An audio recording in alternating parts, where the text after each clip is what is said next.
wa rahmatullahi wa barakatuh. Sulaiman alayhi salam used to make a dua, supplication to Allah.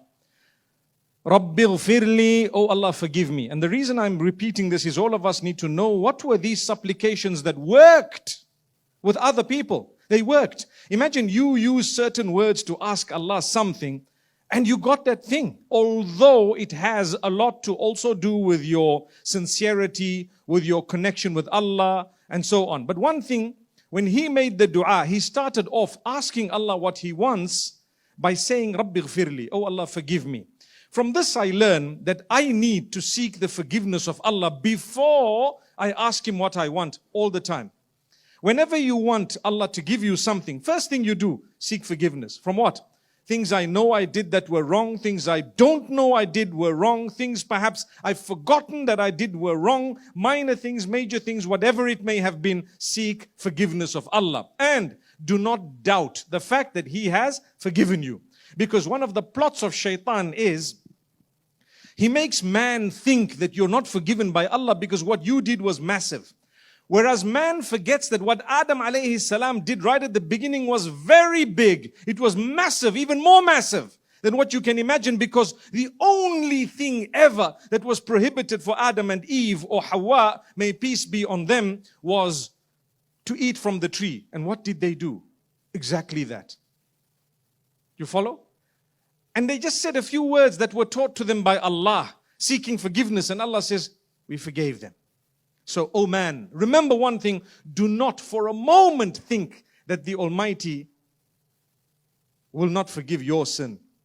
That's from shaitan. That type of thought is from shaitan. If you sought forgiveness, you will be forgiven. So the major sins require specific forgiveness. And you must learn to move on. Because sometimes shaitan comes to bog you down. Like I said earlier, he doesn't want you to believe you're forgiven. So what happens? You can't move on. You don't enjoy worship. You don't enjoy reading the Quran. You don't enjoy prayer. You don't enjoy doing the right thing because you feel you're dirty or you're not clean enough, or you've done things that were so bad that, you know what, I'm not even fit to be praying here. Again, that's from the devil. So don't think that. No matter what, you've got to move on. Major sins require you to seek specific forgiveness. Oh Allah, I did this. I regret it. I feel the remorse. I seek forgiveness from you, and I won't do it again. And Allah says, if those conditions are met, wiped out. How good is that for Islam, a religion of forgiveness? Amazing, amazing. Every single person has committed sins. From amongst us, not one can say that I am spotless. Right? Every one of us, we've done things. Different levels, I agree. Different levels. But don't for a moment think that you're too far from the mercy of Allah. Because anything you ever want, you're going to have to make peace with Allah. To make peace with Allah, one of the most important cornerstones is to say, RABBIGH FIRRLY, oh Allah, forgive me. RABBIGH FIRRLY, oh Allah, forgive me. So much so that the dua to read between the two sajdas, if you didn't know, we make one prostration. We go down to sujood on the 7 bones. I'm sure you know which 7 bones they are. If you want me to repeat them, put your hand up. Okay.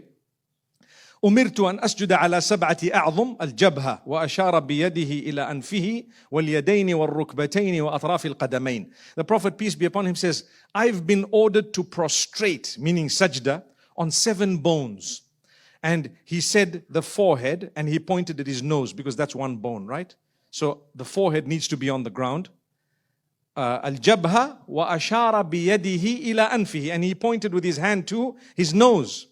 Wal-yadaini wal-qadamaini wa atraf al-qadamain. Al-rukbataini wa atraf al-qadamain. The 2 hands, that makes it 3. The knees, that makes it 5. And the tips of your toes, that makes it 7. So the tips of the toes, the knees, the 2 hands, and the forehead with the nose. That's 7. So we prostrate for Allah subhanahu wa ta'ala. We go down in prostration for Allah subhanahu wa ta'ala. We seek the forgiveness of Allah, and we know for a fact we've been forgiven. A person who turns to Allah, Allah will always grant them forgiveness. Before I continue, I remembered one thing. This evening, I'd like to give every one of you an opportunity, or whoever wants an opportunity, to put up your hands and to share with us something that happened in your life, either that made you change, or that motivated you, or something that was very negative that occurred, and how you coped with it in order to inspire the rest of us. Because we're all human and we all go through similar things. If you want to share it, or if you feel you want to ask something specific related to something that's happened to you, perhaps, you may do so, but just in 1 minute. So bear that in mind, because if you have the courage to put up your hand and to just share a minute of motivation, I will be quite strict in the sense that if you're going to get up and start telling us all about the price of eggs in China and so on, we're going to stop you. Because we already know the price of eggs in China. It's on Alibaba, as you know. But at the same time, inshallah, here this evening, what we'd like to do is to talk to one another, to be able to motivate one another, to be able to uplift one another, to remind ourselves that every one of us is very similar, yet unique. Similar in so many ways, but unique in identity, unique in circumstances. Allah's chosen circumstances for you and I that are absolutely unique. What's going to happen and what has happened in your life is very different from what's happened in other people's lives from one aspect. But from a lot of other aspects, it's similar. You're a mu'min, you need to believe, you need to turn to Allah. Challenges will come. Your challenges are slightly different from mine. And guess what? You're going to have to deal with it. But your life as a whole is absolutely unique. You were born to different parents, you're in a different home, you ate different food, even though it might have been similar cuisine. This evening we're going to be having a beautiful meal. You know, I see some people who've been here so many times, and mashallah, it really, it's a boost for me.